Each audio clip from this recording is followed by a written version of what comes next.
राष्ट्रीय राजपूत करड़ी सेना के अध्यक्ष सुखदेव सिंह गोगामेडी मामले में हर रोज नए नए खुलासे हो रहे हैं।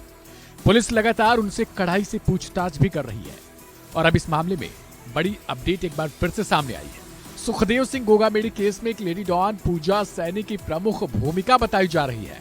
सुखदेव सिंह को मारने से पहले पूजा और उसके पति ने ही शूटर नितिन फौजी और रोहित के लिए हथियारों का इंतजाम किया था और उन्हें अपने किराए के फ्लैट में पनाह भी दे रखी थी। हत्यारे यहीं से गोगामेडी को मारने के लिए अपनी प्लानिंग करते हैं और यहीं से निकलते हैं।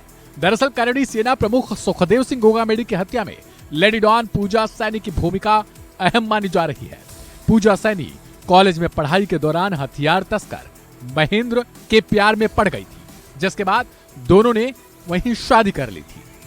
महेंद्र हथियार तस्करी करते हुए लॉरेंस विश्नोई के गैंग के संपर्क में आया और फिर उसके लिए काम करने लगा।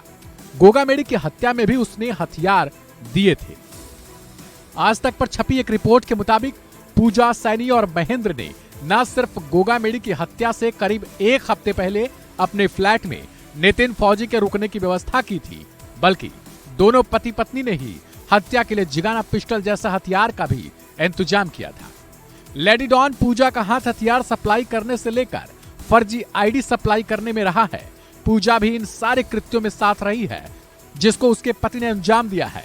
इतना ही नहीं, आरोपी महेंद्र अपनी पत्नी पूजा को लग्जरी गाड़ी में लेकर हथियारों के सप्लाई करने निकलता था, ताकि किसी को शक भी ना हो कि महेंद्र की यह दूसरी शादी है। जी हाँ, इससे पहले भी महेंद्र की एक शादी हो चुकी है। कहा जा रहा है कि हथियार की सप्लाई के दौरान ही ये दोनों एक दूसरे के बेहद करीब आए थे और फिर शादी की थी। जांच में यह भी पता चला है कि गोगामेडी हत्याकांड में शूटरों के पकड़े जाने के बाद महेंद्र हथियारों का पूरा जखीरा लेकर फ्लैट से फरार हो चुका था। पूजा और महेंद्र हथियार की सप्लाई के दौरान फर्जी आईडी का भी इस्तेमाल करते थे और नाम बदलकर हर जगह पर ठहरते थे।